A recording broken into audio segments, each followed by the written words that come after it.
Bună balanță, bine ai venit și mă bucur să te am aici alături de mine. Această citire este busola sufletului tău pentru perioada 19-25 iunie. Voi încerca să extrag energia generală a săptămânii, provocarea săptămânii, darul ascuns sau sprijinul divin, ce lași tu în urmă, ce e bine să cultivi, tema relațională sau emoțională, însă te invit în același timp să îți asculți și intuiția ta, pentru că aceasta este cea care te va ghida înspre sinele tău cel mai înalt, adică înspre sinele tău din viitor, înspre cel care ești tu menit să fii aici pe pământ în această viață. Hai să vedem pentru tine, pentru balanță.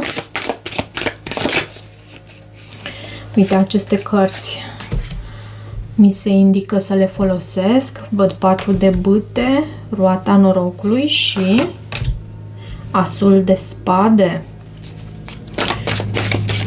În provocarea săptămânii avem 7 de spade. Se vede faptul că este o provocare și se pare că este pe tema relațională, pentru că avem și 10 de cupe și cartea moarte. Aici este necesară o transformare. Darul ascuns, sprijinul divin, ce forță benefică, ajutor nevăzut sau aliat ai tu în această săptămână. Văd 2 de cupe, 5 de cupe și 4 de cupe. În ceea ce privește ce e bine să lași tu în urmă, ce comportament, gând sau atașament trebuie să eliberat, avem 5 de monede, asul de monede și mai avem, uite, această carte totuși vrea să se arate 9 de monede. Ok, ce e bine să cultivi? Ce e bine să cultivi, direcția benefică pe care e bine să o abordezi, ce energie ar trebui nutrită, explorată sau urmată. 7 de bâte, lumea și nebunul. În ceea ce privește tema relațională, emoțiile, ce se întâmplă în sfera inimii, vindecarea ta emoțională, ce avem aici, 2 de monede, 4 de spade și cavalerul de monede. Văd că lucrurile se mișcă destul de încet, însă acest cavaler de monede reprezintă o persoană de încredere, te poate reprezenta și pe tine, chiar dacă tu ești semn de aer, te poate reprezenta pe tine în această energie care se mișcă încet și sigur în direcția a ceva important, în direcția a ceva în care tu crezi. Poate reprezenta și un semn de pământ din viața ta. Văd o oarecare dualitate și faptul că ai multe de făcut în sfera emoțională, în planul relațional sau în ceea ce privește inima ta, însă văd și posibilitatea de vindecare aici, văd posibilitatea de împlinire, pentru că până la urmă împlinirea e ceea ce ne dorim cu toții. În energia de la baza pachetului avem regele de bâte, împărăteasa, 6 de bâte. O reușită, poți să fii pus chiar pe un piedestal, poți să ai de a face cu un semn de foc, văd aici în mod specific leu sau chiar berbec săgetător. Văd că nutrești sentimente profunde de devoțiune, de loialitate, de... Mai văd și această regină de spade și nu știu...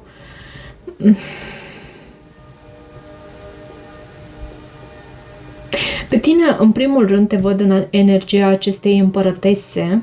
Împărăteasa reprezintă frumusețea, reprezintă creativitatea, reprezintă creșterea, abundența. Se pare că te și îngrijești foarte bine și e posibil să existe și alte energii feminine în preajma ta. Hai să vedem și să și clarificăm. Energia generală a săptămânii, așa cum am spus, arată acest 4 de bâte, roata norocului, asul de spade. E ca și cum tu ești sus pe această roată a norocului.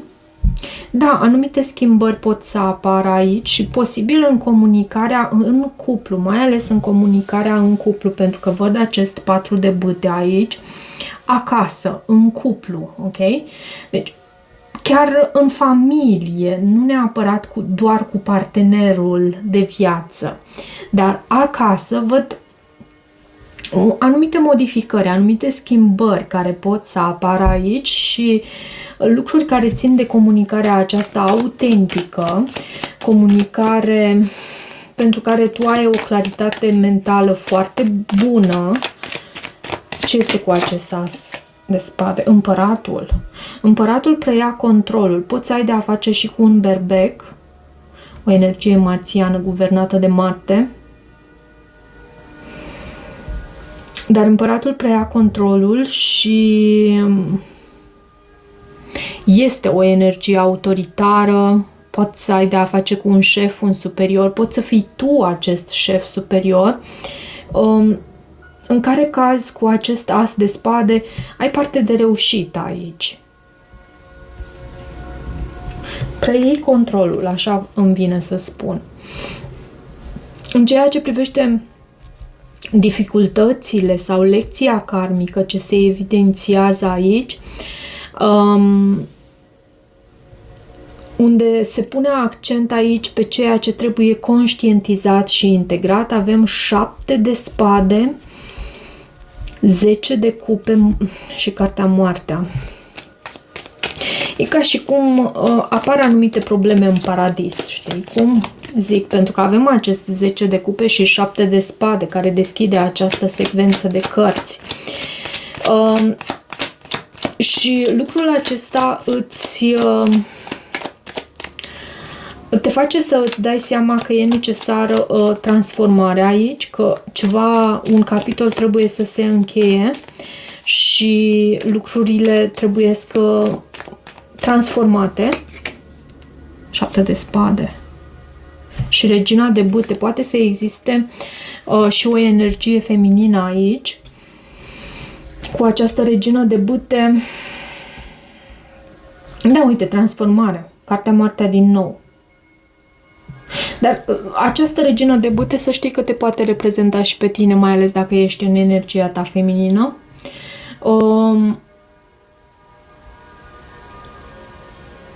O energie magnetică, o luptătoare, o persoană care știe să își urmeze planul, cumva.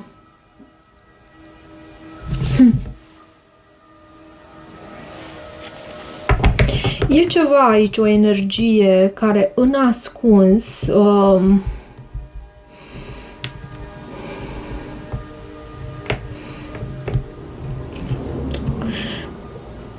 se întâmplă ceva în ascuns, asta vreau să spun de fapt.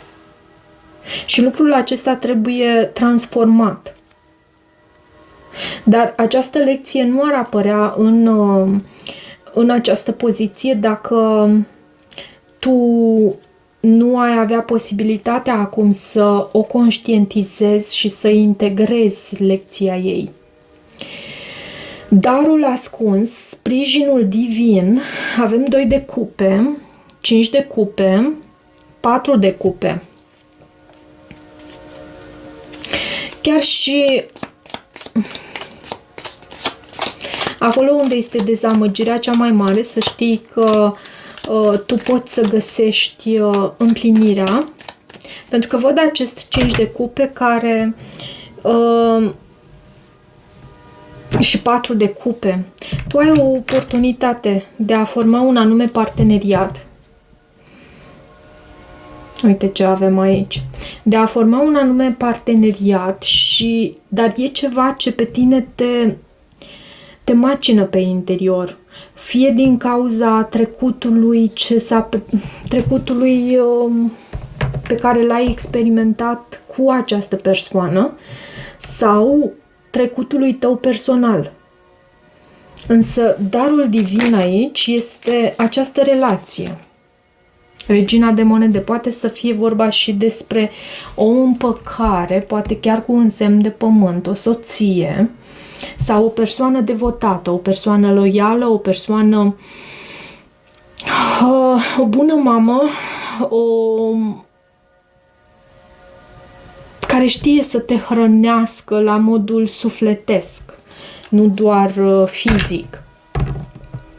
Și poți să fii chiar tu această persoană, această regină de monede, să știi, mai ales dacă ești în energia ta feminină și să ai de a face cu un împărat, văd aici. Ok, 5 de monede, asul de monede, 9 de monede, îl avem aici în ceea ce e bine să lași tu în urmă.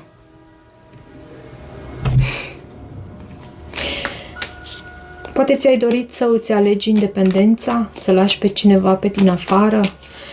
Poate ți-ai dorit să începi din nou într-o cu totul altă parte. Uite, văd cavalerul de bâte și cavalerul de monede aici. Se întâlnesc cei doi cavaleri. Pentru unii dintre voi puteți să aveți de a face cu un semn de pământ.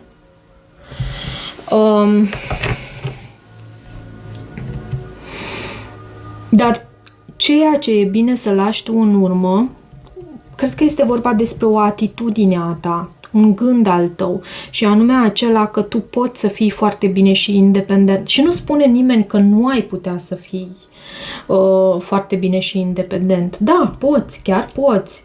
Însă atunci când lucrezi împreună, dacă vrei să ajungi departe, cum se spune, dacă vrei să ajungi departe, ia-ți prieteni buni la drum.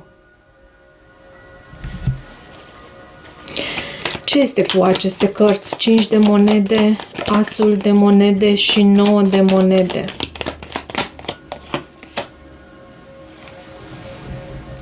Văd eremitul și din nou judecata. Pentru balanță, cred că vei avea și anumite conștientizări, e ca o iluminare, ca și cum divinitatea suflă sau Arhanghelul Gabriel suflă din hornul său și te trezește la viață. O împăcare văd aici, să știi. În ceea ce privește ce e bine să cultivi sau direcția benefică pentru tine, ce energie ar trebui urmată, explorată, nutrită, vedem aici acest 7 de bâte, lumea și nebunul. Lumea o văd aici ca pe un portal prin care tu pășești. Vezi, tu aici închei un anume capitol și pășești în necunoscut. Deci ești pe calea cea bună, te afli în poziția de a încheia. Și ce anume închei tu aici? Cred că este vorba despre acest 7 de bâte care poate să vorbească uneori și despre defensivitate, dar vreau să fiu sigură. Hierofantul. Poate lupte de putere iarăși.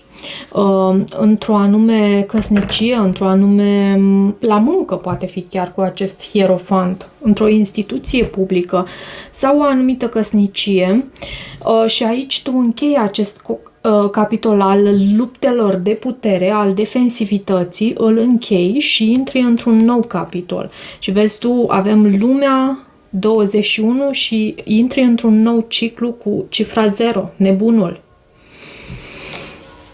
Ok, în planul relațional avem 2 de monede, 4 de spade, cavalerul de monede. Eu aș spune că este vorba despre vindecare, împăcare. Am văzut judecata de foarte multe ori la tine în citire. Ce este cu acest 4 de spade? 2 de spade? Poate fi vorba și despre o pauză, mai ales cu... Văd cineva retras, poate fi chiar o fecioară, despre care tu ai anumite conștientizări și din nou aceeași combinație, acest împărat, judecata, eremitul. O decizie de a lăsa în urmă ceea... Hai să vedem. Nu vreau să vorbesc în plus, vreau să văd ce îmi transmit cărțile. Ce avem în tema relațională pentru balanță. Justiția. Ți se face dreptate. Poți să ai un contract anume. Dar justiția... Răsare soarele pe strada ta. Poate după o perioadă în care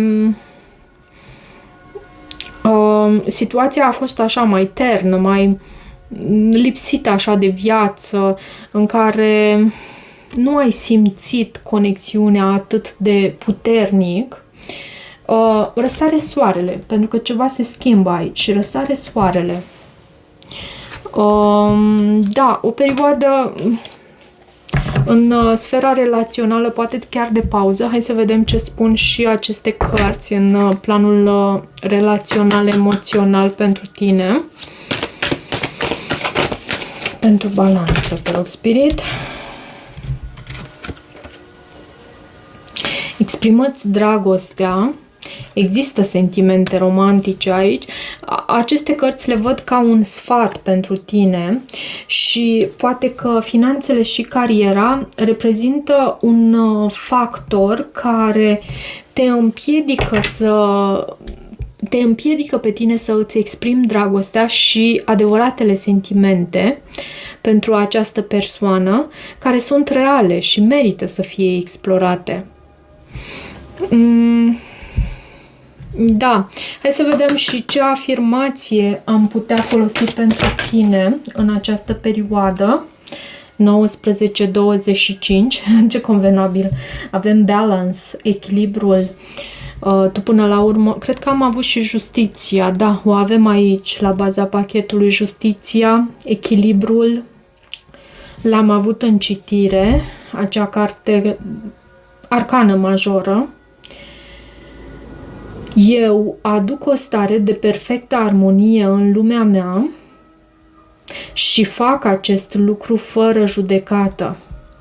Da, această transformare, deși nu este ușoară pentru tine, nu e ceva ușor, dar cu toate astea tu știi cum să aduci armonie în relațiile cu cei din jurul tău și faci acest lucru fără judecată. Și poate că această afirmație, eu aduc o stare de perfectă armonie în lume și fac acest lucru fără judecată, și judecata, amintește-ți, a ieșit de foarte multe ori și poate că această afirmație este foarte importantă pentru tine în această săptămână care urmează.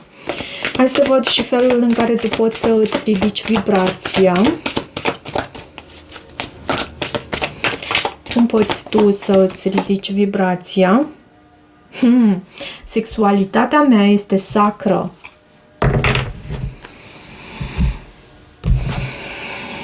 Să vedem ce are acest card să ne transmită pentru balanță. Pagina 50.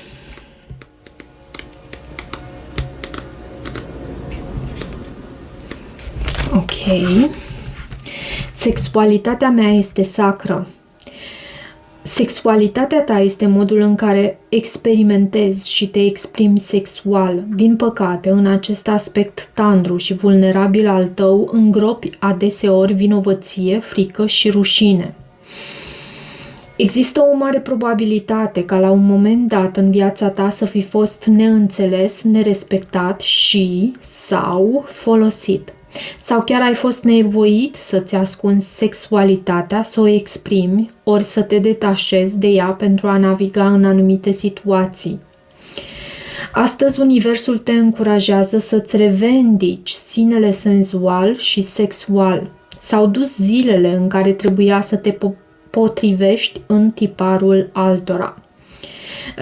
Revendică ceea ce este al tău de drept. În acest fel poți să vindeci rănile din trecut și să depășești orice restricții impuse asupra unicității și individualității tale. Aceasta înseamnă să ai o relație personală cu tine și să fii pe deplin capabil să te vezi în felul în care ai nevoie să fii văzut.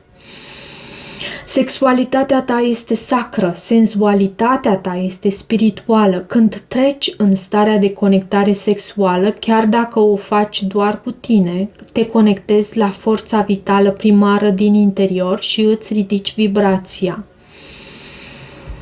Vibrația acestui card este: îmi revendic sexualitatea ca fiind sacră. Ok. Îmi revendic sexualitatea ca fiind sacră. Poate te-ai simțit, nu știu dacă respins, deși e posibil și acest lucru. Cumva ai simțit să ți-ai ascuns parte din acest aspect. Da. Cam atât pentru tine, Balanță.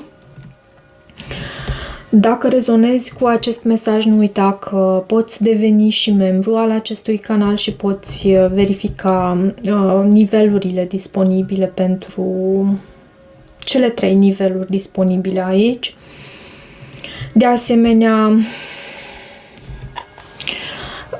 poți să...